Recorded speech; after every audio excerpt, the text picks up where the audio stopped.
Good afternoon बेटा। आज हम सर्कुलेटरी सिस्टम का 4th लेक्चर डिस्कस कर रहे हैं। ठीक है, function of blood. Function of blood, देखो बेटा, मेनली ब्लड का जो फंक्शन होता है वो क्या होता है? ट्रांसपोर्टेशन। क्या होता है बेटा? ट्रांसपोर्टेशन। तो देखो ये किस किस का ट्रांसपोर्ट करता है? ये गैसों का, गैसेस ट्रांसपोर्ट करता है, ऑक्सीजन CO2 का ट्रांसपोर्ट करता है, न्यूट्रिएंट्स फूड का ट्रांसपोर्ट करता है, हार्मोन का ट्रांसपोर्ट करता है, एक्सक्रीटरी प्रोडक्ट का ट्रांसपोर्ट करता है एंड अदर फंक्शंस भी परफॉर्म करता है। तो पहला हम देखते हैं first function, transport of oxygen and CO2।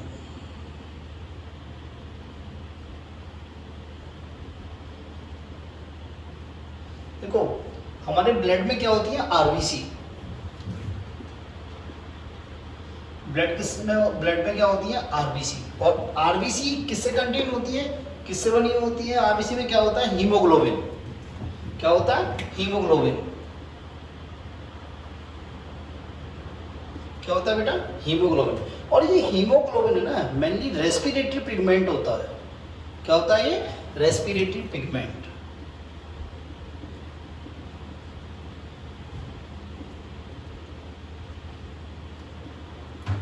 क्या होता है? Respiratory pigment.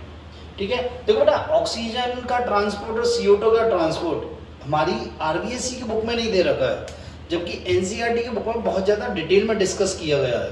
ठीक है, और नीट में भी उससे बहुत ज़्यादा क्वेश्चंस आते हैं। ठीक है, और यहाँ पे ये थोड़ा बहुत डिस्कस किया है, मैं आपको वही बता रहा हूँ। ठीक है, देखो क्या होता है, ट्रांसपोर्ट कैसे होता है ऑक्सीजन और CO2 का? By haemoglobin. ठीक है, ये लंग्स, हमारे लंग्स जो होते हैं, इनके पास क्या होता है? ऑक्सीजन का पार्शियल प्रेशर क्या होता है? अधिक, और CO2 का पार्शियल प्रेशर क्या होता है? कम। ठीक है, अब क्या होता है? ऑक्सीजन का पार्शियल प्रेशर हाई होने के कारण क्या होता है? हीमोग्लोबिन से ऑक्सीजन कंबाइन हो जाता है। हीमोग्लोबिन से ऑक्सीजन क्या हो जाता है? Combine near the lungs. ठीक है, क्योंकि ऑक्सीजन का पार्शियल प्रेशर क्या है? हाई। तो क्या बनाता है? Oxy haemoglobin. क्या बनाता है बेटा? Oxy haemoglobin.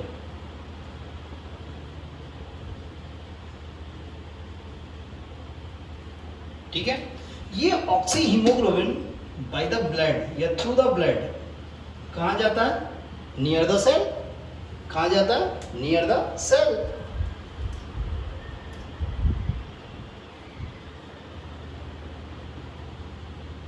ठीक है, सेल या टिश्यू। अब सेल और टिश्यू पे क्या होता है? ऑक्सीजन का पार्शियल प्रेशर तो क्या होता है? लो। CO2 का पार्शियल प्रेशर क्या होता है? अधिक। तो होता क्या है? ऑक्सीजन का पार्शियल प्रेशर कम होने के कारण, लेस होने के कारण, ये जो ऑक्सी हीमोग्लोबिन है ये क्या होता है? डिसोसिएट हो जाता है। क्या हो जाता है? डिसोसिएट हो जाता है। देखो कैसे,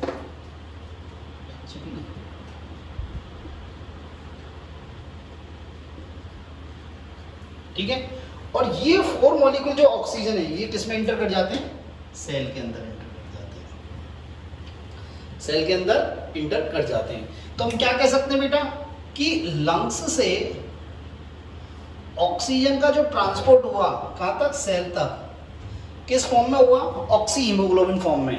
किसमें? ऑक्सी हीमोग्लोबिन की फॉर्म में।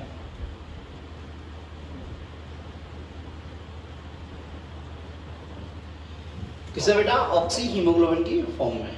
ठीक है, नेक्स्ट देखो, करीब 97% ऑक्सीजन ऑक्सी हीमोग्लोबिन की फॉर्म में ही ट्रांसपोर्ट होती है। ठीक है, अब क्या हुआ? अब cell, near the cell, CO2 का पार्शियल प्रेशर क्या है? अधिक है। CO2 का पार्शियल प्रेशर अधिक है, तो ये CO2 किससे कंबाइन हो जाएगी? हीमोग्लोबिन से। ये CO2 किससे कंबाइन हो जाएगी बेटा? हीमोग्लोबिन से। और क्या फॉर्म करेगी? कार्बमिनो हीमोग्लोबिन। क्या बनाएगी? कार्बमिनो हीमोग्लोबिन। तो देखें नियर सेल, नियर सेल क्या होगा? नियर सेल ये होगा कि ये हीमोग्लोबिन और CO2 कंबाइन होकर क्या बनेंगे? कार्बमिनो हीमोग्लोबिन। कार्बमिनो हीमोग्लोबिन। ये कार्बोमिनो हीमोग्लोबिन क्या होगा? ब्लड के बाई थ्रू कहां जाएगा? Lungs, near lungs. ब्लड के बाई थ्रू कहां ट्रांसपोर्ट होगा? Near the lungs. और लंग्स के पास नियर द लंग्स क्या होगा, ऑक्सीजन का पार्शियल प्रेशर हाई है, CO2 का पार्शियल प्रेशर क्या लो, तो यहाँ क्या हो जाएगा, कार्बिनो हीमोग्लोबिन डिसोसिएट हो जाएगा, किसमें, ऑक्सीजन एंड CO2 में, सॉरी हीमोग्लोबिन एंड CO2 में, और ये CO2 किस में एंटर कर जाएगी, लंग्स में, किसमें, लंग्स में, और लंग्स से क्या हो जाएगी, इनहेल एक्सहेल कर दी जाएगी, क्या कर जाएगी, एक्सहेल कर जाएगी, मतलब बॉडी से बाहर एक्सहेल कर दी जाएगी। बात समझ में आई। तो लंग्स से ऑक्सीजन सेल तक किस फॉर्म में ट्रांसफर होती है, ऑक्सी हीमोग्लोबिन में, और सेल टू लंग्स, यहां लिख देता हूं मैं, सेल टू लंग्स CO2 किस फॉर्म में ट्रांसफर होती है, कार्बामिनो हीमोग्लोबिन के रूप में, किसके फॉर्म में, कार्बामिनो हीमोग्लोबिन की फॉर्म में, कार्बामिनो हीमोग्लोबिन की फॉर्म में। मेरी बात समझ में आई। तो ये होगा transport of oxygen and CO2। ठीक है बेटा, ये NCERT में बहुत डिटेल में दे रखा है, यहाँ पर कि बहुत शॉर्ट फॉर्म में दे रखा है। ठीक है, नेक्स्ट देखते हैं अपन डिस्ट्रीब्यूशन ऑफ फूड या न्यूट्रिएंट्स।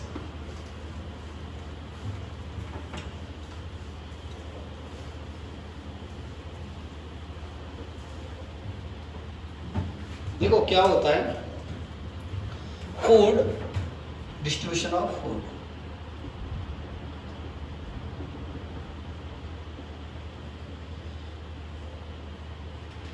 देखो फूड मटेरियल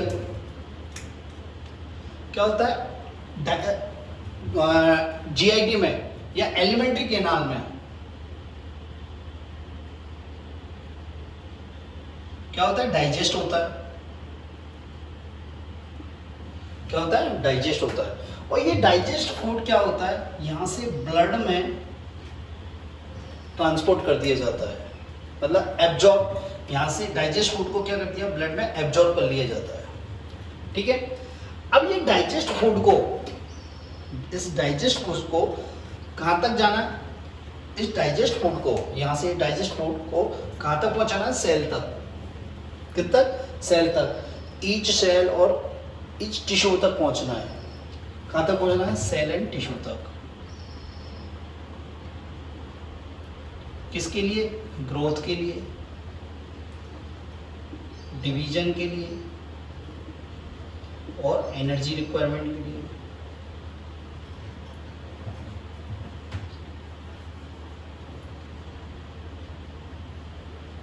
किसके लिए, एनर्जी के लिए। ठीक है, फूड डाइजेस्टिव एलिमेंट्री कैनाल में क्या होता है, डाइजेस्ट होता है, और ये डाइजेस्ट फूड कहाँ, यहाँ से एलिमेंट्री कैनाल से कहाँ एब्जॉर्ब कर लिया जाता है, ब्लड में, और ब्लड के बाई थ्रू ये कहाँ जाता है, सेल एंड टिश्यू में, किसमें, सेल एंड टिश्यू में, जहाँ ये क्या काम आता है, ग्रोथ, डिवीजन और एनर्जी के लिए, एंड इन रिक्वायरमेंटों को ये पूरा करता है। तो फूड को एलिमेंट्री कैनाल से, मतलब डाइजेस्टिव फूड को एलिमेंट्री कैनाल से सेल तक ट्रांसपोर्ट कौन कर रहा है, ब्लड कर रहा है। कौन कर रहा है, ब्लड कर रहा है। बात समझ में आई। नेक्स्ट देखते हैं transport of hormone. Transport of hormone, third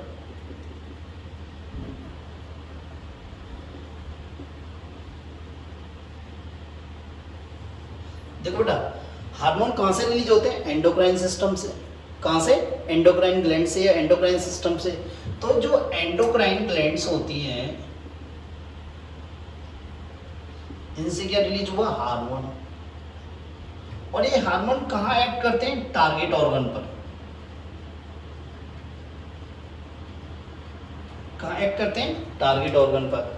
तो इसे एंडोक्राइन ग्लैंड से, हार्मोन को एंडोक्राइन ग्लैंड से टारगेट ऑर्गन तक ट्रांसपोर्ट कौन करता है, ब्लड। कौन करता है, ब्लड। या इनका ट्रांसपोर्टेशन किसके बाई थ्रू होता है, ब्लड के बाई थ्रू। किसके बाई थ्रू, ब्लड के बाई थ्रू। जैसे पिट्यूटरी ग्लैंड है, पिट्यूटरी ग्लैंड कहाँ पाई जाती है, ब्रेन में। ठीक है, उससे बहुत सारे हार्मोन्स रिलीज होते हैं, बहुत सारे हार्मोन रिलीज होते हैं। जैसे एक हार्मोन है FSH, वो क्या करता है, हमारी ओवरी पे और टेस्टिस पे वर्क करता है। अब ओवरी और टेस्टिस पर, यहाँ ब्रेन से ओवरी और टेस्टिस तक ट्रांसपोर्ट कौन करेगा, ब्लड। तो हार्मोन का टारगेट ऑर्गन तक ट्रांसपोर्ट कौन कर रहा है? ब्लड कर रहा है। ठीक है बेटा। नेक्स्ट आता है excretory product, transport of excretory product.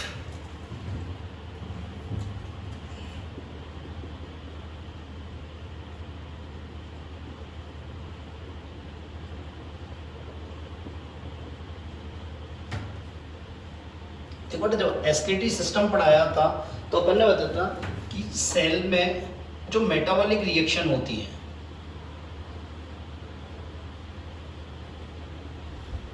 क्या होती है? ईच सेल में मेटाबॉलिक रिएक्शंस होती रहती हैं। अब ये मेटाबॉलिक रिएक्शन के दौरान क्या होते हैं? एक्सक्रीटरी प्रोडक्ट बनते हैं। एक्सक्रीटरी प्रोडक्ट का फॉर्मेशन होता है जैसे यूरिया, यूरिक एसिड, और ये क्या होते हैं? हमारी बॉडी के लिए हार्मफुल होते हैं। क्या होते हैं? हार्मफुल। तो इन्हें बॉडी से क्या एक्सक्रीट आउट करना अवश्य नेसेसरी है। हमारी सेल्स में मेटाबॉलिक रिएक्शंस होती हैं, सारी सेल्स में मेटाबॉलिक रिएक्शन होती हैं, और मेटाबॉलिक रिएक्शन के दौरान क्या होता है? एक्सक्रीटरी प्रोडक्ट बनते हैं जैसे यूरिया, यूरिक एसिड। और ये एक्सक्रीटरी प्रोडक्ट क्या होते हैं? हार्मफुल। क्या होते हैं? हार्मफुल। तो इनको बॉडी से एक्सक्रीट आउट करना क्या है? नेसेसरी है।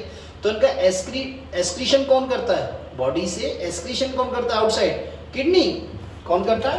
किडनी। तो ईच सेल से या सेल से इन एक्सक्रीट प्रोडक्टों का या एक्सक्रीटरी प्रोडक्टों का ट्रांसपोर्ट किडनी तक कौन करेगा? ब्लड। कौन करेगा? ब्लड। और यहां से किडनी के द्वारा क्या करेंगे? एक्सक्रीट आउट करती जाएंगे। बात समझ में आई? क्या कर देंगे? Excrete out. तो सेल में जो एक्सक्रीटरी प्रोडक्ट बन रहे हैं, उन एक्सक्रीटरी प्रोडक्टों का किडनी तक ट्रांसपोर्ट करने का कार्य कौन करता है? ब्लड। कौन करता है? ब्लड। ठीक है बेटा। नेक्स्ट आता है वाटर बैलेंस।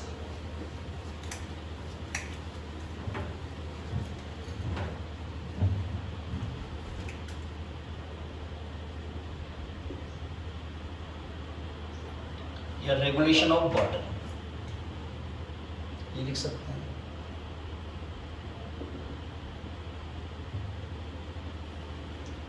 देखो बेटा, हमारी बॉडी में जितने भी प्रोडक्ट्स बनते हैं, जितने भी बॉडी प्रोडक्ट्स हैं, सोमेटिक प्रोडक्ट्स हैं, उनका ट्रांसपोर्टेशन और एक्सचेंज के लिए क्या होता है? लिक्विड मीडियम नेसेसरी होता है बॉडी प्रोडक्ट्स के लिए, या सोमेटिक प्रोडक्ट्स के लिए एक्सचेंज एंड ट्रांसपोर्टेशन क्या रिक्वायर्ड होता है? मतलब लिक्विड मीडियम रिक्वायर्ड होता है।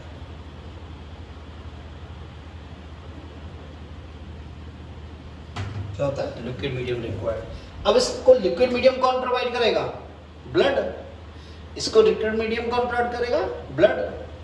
भाई इस बॉडी प्रोडक्ट्स को ट्रांसपोर्ट होना है, एक्सचेंज होना है, one organ to another organ या one part of body to another part of body, तो इसके लिए क्या लिक्विड मीडियम की रिक्वायरमेंट है। लिक्विड मीडियम कौन प्रोवाइड करेगा? ब्लड। कौन प्रोवाइड करेगा? ब्लड। सेकंड वन, बॉडी के अंदर जितनी भी बायोकेमिकल रिएक्शन होती हैं,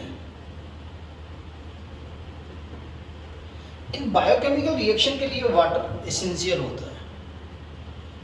वाटर क्या होता है? एसेंशियल होता है। क्या होता है? वाटर एसेंशियल होता है। क्यों वाटर एसेंशियल होता है? क्योंकि बायोकेमिकल रिएक्शन जो होती हैं, ये क्या होते हैं? जनरली एंजाइम की प्रेजेंस में होती हैं। कैटाबॉलिक एनाबॉलिज्म होती है, वो क्या होती है? बहुत सारी और भी रिएक्शन होती है, फिजियोकेमिकल रिएक्शन होती हैं, तो उनके वो एंजाइम की प्रेजेंस में होती है। और एंजाइम कब एक्टिव है? In the presence of water. Water की प्रेजेंस में ही एंजाइम एक्टिव रहता है। तो इसके लिए क्या है? बायोकेमिकल रिएक्शन के लिए क्या होना? वाटर एसेंशियल है। तो इन सेल्स को या बॉडी सेल्स को जो एडिक्वेट अमाउंट है, एडिक्वेट अमाउंट वाटर कौन प्रोवाइड कराता है? ब्लड। कौन प्रोवाइड कराता है? ब्लड प्रोवाइड कराता है। सेकंड थिंग, यदि बॉडी में ब्लड की क्वांटिटी बहुत ज़्यादा है, एक्सेसिव में, तो क्या करता है? ब्लड क्या करेगा? उस वाटर को कहाँ पहुँचाएगा? किडनी तक। कहाँ तक ट्रांसपोर्ट होगा? किडनी तक। और किडनी उस वाटर को यूरिन फॉर्म में एक्सक्रीट आउट कर देगा। तो क्या हुआ? वाटर बैलेंस हुआ। क्या हुआ? वाटर बैलेंस, ठीक है। नेक्स्ट हुआ देखो रेगुलेशन ऑफ बॉडी टेम्परेचर। देखो बेटा ब्लड बॉडी टेम्परेचर के रेगुलेशन में भी हेल्प करता है, ब्लड बॉडी टेम्परेचर के रेगुलेशन में भी हेल्प करता है। मैंने जब आपको स्वेट ग्लैंड्स पढ़ाई थी, स्वेट ग्लैंड्स के बारे में डिस्कस किया था, क्यूटेनियस ग्लैंड्स के बारे में, तब मैंने आपको वहाँ पे डिस्कस किया था। नेक्स्ट रहता है protection against disease, protection against disease और पैथोजेंस।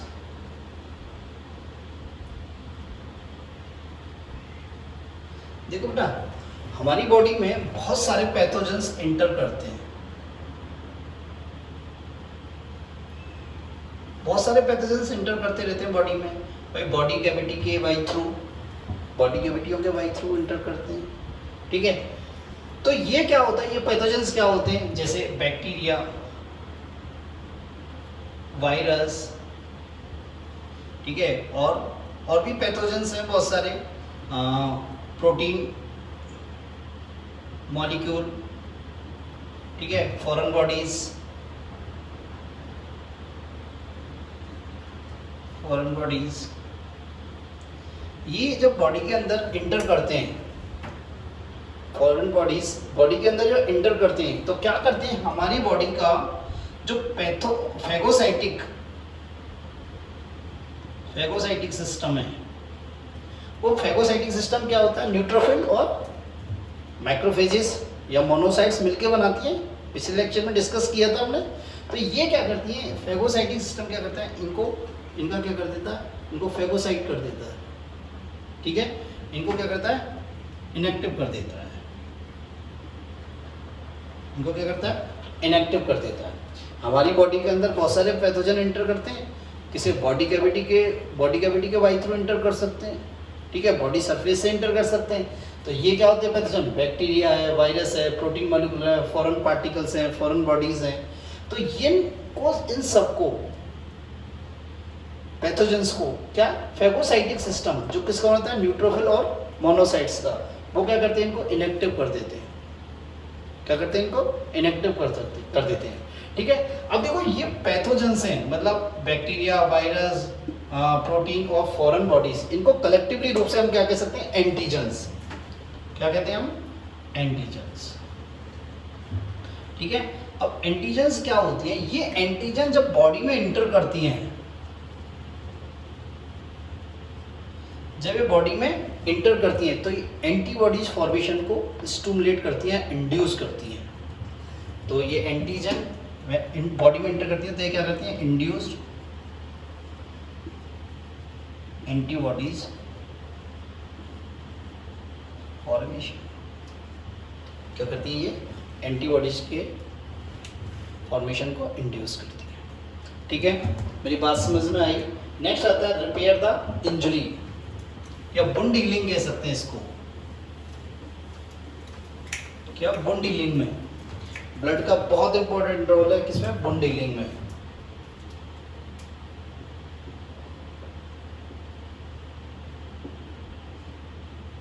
वुंड हीलिंग या repairing of injury, repair injury.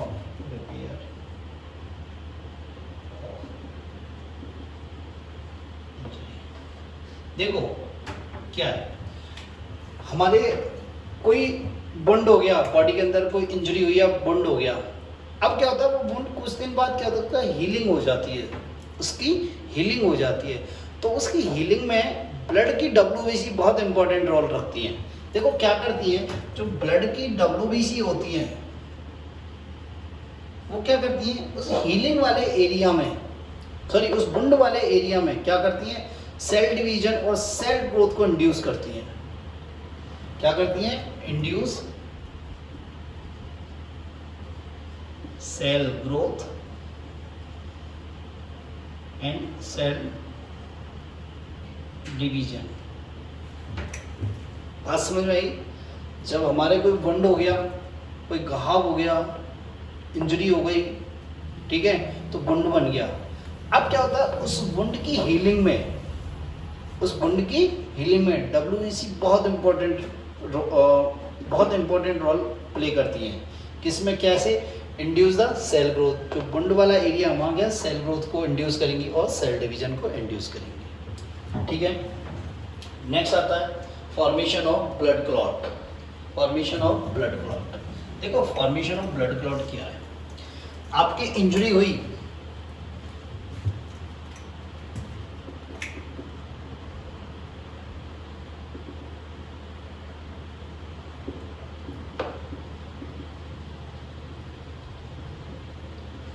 आपकी इंजरी हुई तो आपकी ब्लड वेसल्स भी रैप्चर हुई, आपकी ब्लड वेसल्स भी क्या हुई? रैप्चर हुई। और ब्लड वेसल से क्या होता है? ब्लड डिस्चार्ज होता है, ब्लड क्या होता है? फ्लो होता रहता है उनसे। कुछ समय बाद वो क्या होता है? ब्लड का फ्लो होना स्टॉप हो जाता है, बंद हो जाता है। क्यों हो जाता है? जैसे मान लो आपकी ये ब्लड वेसल्स है, अब ये ब्लड वेसल्स रैप्चर हुई तो ब्लड का फ्लो हुआ, कुछ देर बाद ये ब्लड का फ्लो क्या हो जाता है? स्टॉप हो जाता है। ठीक है, क्यों? क्योंकि क्या होता है, जो ब्लड में प्लेटलेट्स होती हैं, ब्लड में प्लेटलेट्स जो होती हैं वो क्या होती हैं? यहाँ इन जगह, ये जो इंजर्ड एरिया है यहाँ पे क्या कर लेती हैं? जेल लाइक सब्सटेंस बना लेती हैं। क्या बना लेती हैं? Gel like substance. ठीक है, और इसी क्या बोलते हैं? क्लॉट। क्या बोलते हैं? क्लॉट। क्या बोलते हैं बेटा? क्लॉट। जिससे क्या होगी हमारी ये क्या हुई? प्रोटेक्टिव मैकेनिज्म है हमारी बॉडी की। क्या बेटा? प्रोटेक्टिव मैकेनिज्म है। बात समझ में आई? नेक्स्ट आता है डायग्नोसिस ऑफ डिजीज। लास्ट आता है डायग्नोसिस ऑफ डिजीज। 10th आता है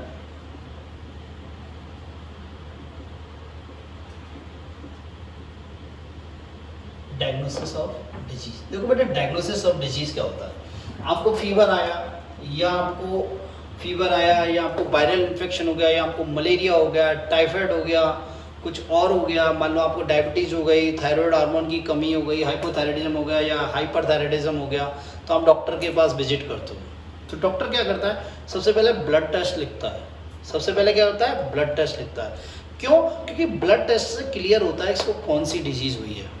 ठीक है, मान लो आपके ब्लड में उपस्थित WBC की काउंट बढ़ गया तो आपको इन्फेक्शन हुआ है, मान लो आपके में कोई पैरासाइटिक इन्फेक्शन हुआ है तो क्या होगा? एसिडोफिल्स का नंबर बढ़ जाएगा नहीं बढ़ जाएगा? कोई भी इन्फेक्शन होगा आपका WBC का काउंट बढ़ जाएगा। यदि मान लो आपको टाइफाइड हो गया या HIV का इन्फेक्शन हो गया तो क्या हो गया? WBC का काउंट घट जाएगा, WBC का काउंट क्या हो जाएगा? रिड्यूस हो जाएगा। मान लो आपको डायबिटीज़ मेलाइटिस हो गई तो क्या हो गया? आपके ब्लड में शुगर लेवल इंक्रीज हो गया। आपको थायराइडिज्म हो गई, मतलब हाइपोथायराइड हो गई तो आपकी बॉडी में क्या T3 और T4 का लेवल डाउन हो गया। यदि आपको हाइपरथायराइडिज्म हो गई तो आपको T3 और T4 का लेवल क्या हो गया? इंक्रीज हो गया। तो इन सब का पता किससे लगेगा? ब्लड से। किससे पता लगेगा? ब्लड से। ठीक है, तो बेटा मेरी बात समझ में आई? तो ब्लड क्या है? डायग्नोसिस ऑफ डिजीज में बहुत प्ले इंपॉर्टेंट रोल रखता है। मैक्सिमम जो डिजीज डायग्नोसिस होती हैं वो ब्लड से ही होती हैं। किससे होती हैं? ब्लड से होती हैं। तो ये है आपके फंक्शन ऑफ ब्लड। क्या बेटा? Function of blood. Thank you.